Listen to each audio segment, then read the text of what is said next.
College की books को पढ़कर आप एग्जाम के प्रॉब्लम को सॉल्व में जो भी प्रॉब्लम आती है उसका सॉल्यूशन पर्सन एक्सपीरियंसेस को गेन कर पाते हैं। फॉर एग्जाम्पल हम 100 बुक को पढ़ते हैं तो 100 अलग अलग व्यक्ति जिन्होंने अपने अपने फील्ड में कुछ कमाल के, हम अपने मेंटालिटी को उस लेवल बुक्स के प्रति इंटरेस्ट जगह। फिर जो बच्चे अभी स्कूल में हैं, जो अभी कॉलेज में है, इस कैटेगरी के जो लोग होते हैं वो खुद डिसाइड करते हैं कि वो कब फाइनेंशियली इंडिपेंडेंट होना चाहते हैं। वो साइकोलॉजी को पढ़ सकते हैं। को पढ़ने से पहले या किसी बुक को बाय करने से पहले मैं कैसे रिसर्च करता था।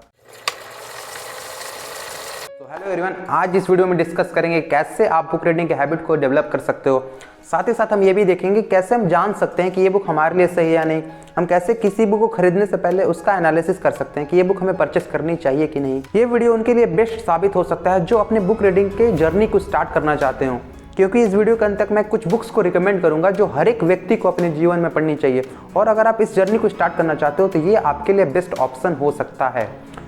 तो इन सबसे पहला प्रश्न तो ये उठता है कि हमें बुक को पढ़ना क्यों है। बुक के थ्रू किसी सक्सेसफुल पर्सन एक्सपीरियंसेस को गेन कर पाते हैं। फॉर एग्जांपल ये एक बुक है the magic of thinking big. इसके ऑथर है डेविड सेचवर्ट। इन्होंने अपने जीवन में जो भी सक्सेस, जो भी अचीवमेंट हासिल किए या जो भी फेलियर देखे, जो भी अपने लाइफ में अप्स एंड डाउन्स देखे, उन सारे एक्सपीरियंस को इन्होंने इस बुक में मेंशन कर रखा है। तो अगर हम इस बुक को कंप्लीट पढ़ते हैं तो हम इनके लाइफ के एक्सपीरियंसेस को सीख पाते हैं।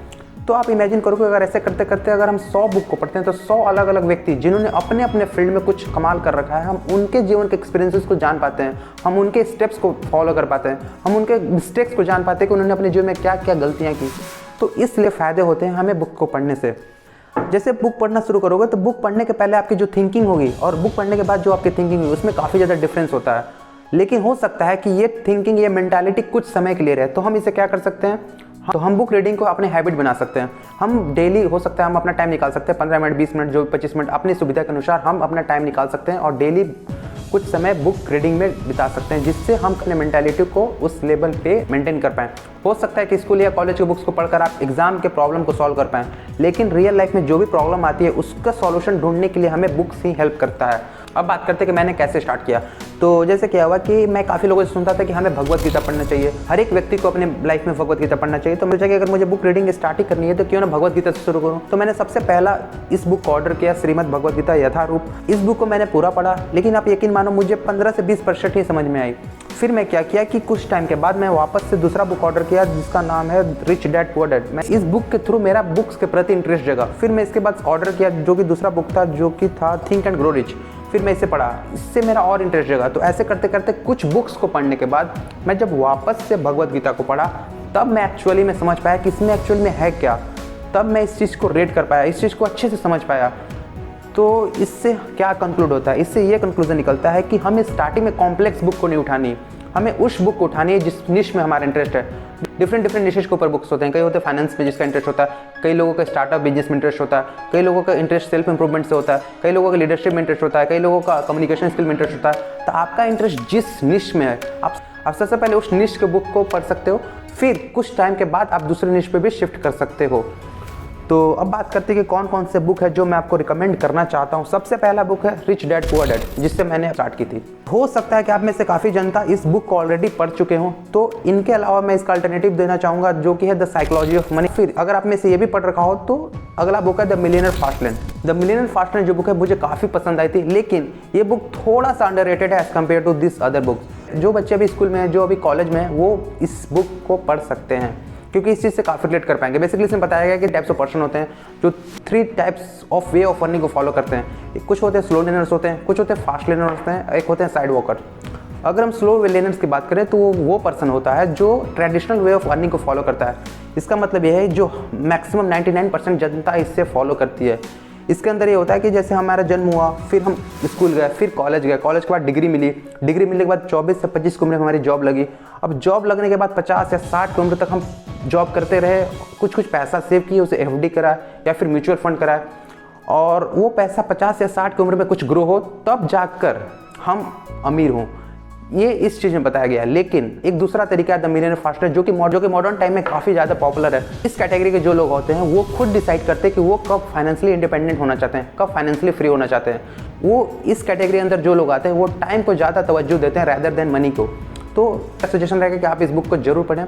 अब मूव करते हैं दूसरे कैटेगरी की बुक के ऊपर। सबसे पहले रिकमेंडेशन रहेगा जो सेल्फ ग्रोथ माइंडसेट के ऊपर बुक्स पढ़ना चाहते हैं उनके लिए बुक है थिंक एंड ग्रो रिच। ये बुक भी काफ़ी पॉपुलर है, तो हो सकता है कि आप में से काफ़ी लोग इस बुक को ऑलरेडी पढ़ रखे हों, तो उनके लिए मैं अल्टरनेटिव दूंगा the magic of thinking big. अब आप में से काफ़ी लोग कंफ्यूज होंगे कि मैं पहले कौन सा बुक पढूं, तो मेरा सजेशन ये रहेगा कि आप सबसे पहले इस बुक को पढ़ सकते हो, the magic of thinking big, क्योंकि मैंने फील किया कि इसका जो लैंग्वेज है वो इसके कंपैरिजन में थोड़ा सा आसान है, तो आप चाहो तो इसको पढ़ सकते हो।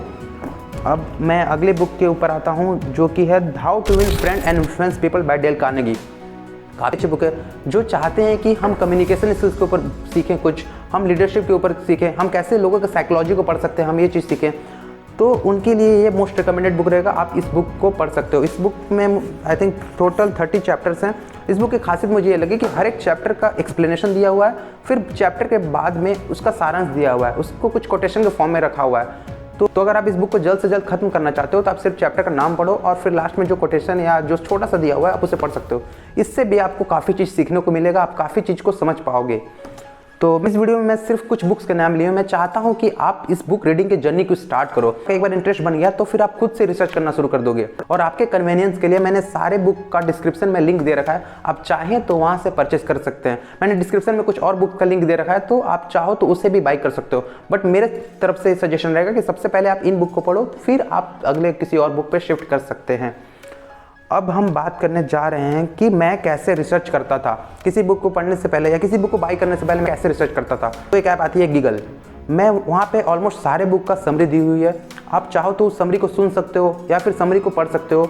आई थिंक आप सुनोगे तो 5 से 10 मिनट का हर एक बुक का समरी रहता है। उससे मैं क्या करता था, जैसे सपोज करो मुझे बुक खरीदनी है रिच डैड पुअर डैड, तो मैं पहले वहाँ पर जाता, वहाँ पर सर्च करता, इस बुक का समरी सुनता।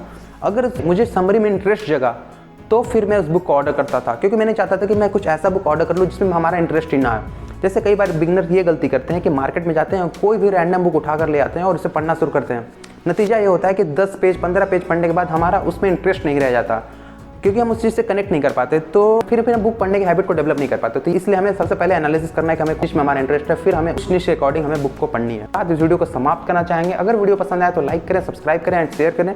इसी के साथ हम मिलते हैं अगले वीडियो में। तब तक के लिए stay motivated, keep hustling and go and start reading.